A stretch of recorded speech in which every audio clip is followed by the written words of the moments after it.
2015 നടന്ന പുത്തുമല ദുരന്തത്തിനേക്കാളും വളരെ ഭീകരത. അപ്പോൾ വല്ലാത്ത അവസ്ഥ പഠിച്ചോ കാത്തില്ല. ഇത് നമ്മളെ ഹൈസ്കൂളിലെ സ്കൂളിൻ്റെ സൈഡിലുള്ള റോഡാണ്. ആ റോഡിലൂടെയാണ് ആ വെള്ളം ഒഴുകുന്നത് കേട്ടോ. ഞാനിപ്പോൾ ലാസ്റ്റ് റെസ്ക്യൂ ടീം എത്തി ഇതെവിടെ വരെ എത്തിയിട്ടുള്ളൂ, അതിനപ്പുറത്തേക്ക് എത്തിയിട്ടില്ല.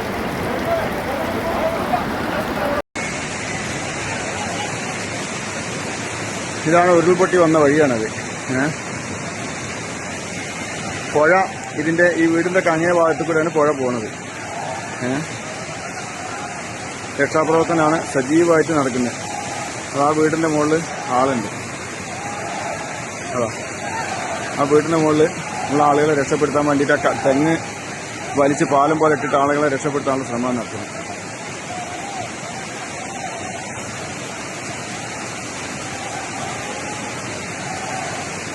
ആ വീടിൻ്റെ മൂലയിലേക്കാണ് വണ്ടിയാണ് തല കുത്തനായി നിൽക്കുന്നത്, ആ കാറ്. എന്തായാലും വളരെ പ്രയാസപ്പെടുത്തുന്ന കാഴ്ചകളാണ്. ഒരുപാട് വീടുകൾ, എണ്ണി പറയാൻ പറ്റാത്തത്ര വീടുകൾ പോയിട്ടുണ്ട്. ഇതാണ് ഉരുൾപൊട്ടി വന്ന വഴിയാണത്. പുഴ ഇതിൻ്റെ ഈ വീടിൻ്റെ അങ്ങേ ഭാഗത്തു കൂടെയാണ് പുഴ പോകുന്നത്. രക്ഷാപ്രവർത്തനമാണ് സജീവമായിട്ട് നടക്കുന്നത്. അത് ആ വീടിൻ്റെ മുകളിൽ ആളുണ്ട്. അതാ ആ വീടിൻ്റെ മുകളിൽ ഉള്ള ആളുകളെ രക്ഷപ്പെടുത്താൻ വേണ്ടിയിട്ട് തെങ്ങ് വലിച്ച് പാലം പോലെ ഇട്ടിട്ട് ആളുകളെ രക്ഷപ്പെടുത്താനുള്ള ശ്രമം നടത്തുന്നു.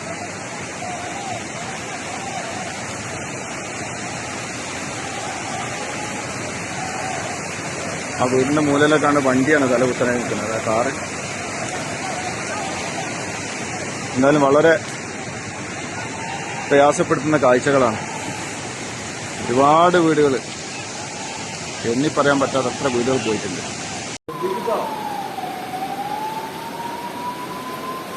അമ്പലത്തിന്റെ തറക്കല്ലാണ്, അതിന്റെ അവിടെ ആ കല്ല് മാത്രം നിക്കണൊക്കെ അത് കണ്ടി.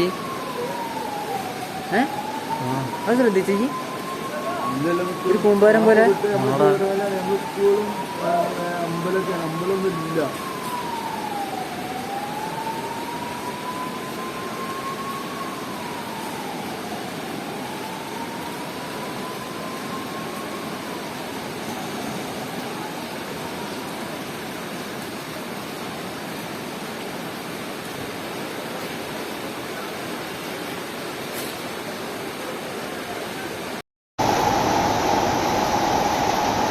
വയനാട് മുണ്ടക്കയിലെ ഉരുൾപൊട്ടലാണിത്. ഇവിടുത്തെ അമ്പലം, സ്കൂൾ കെട്ടിടം, വീടുകളെല്ലാം പോയി.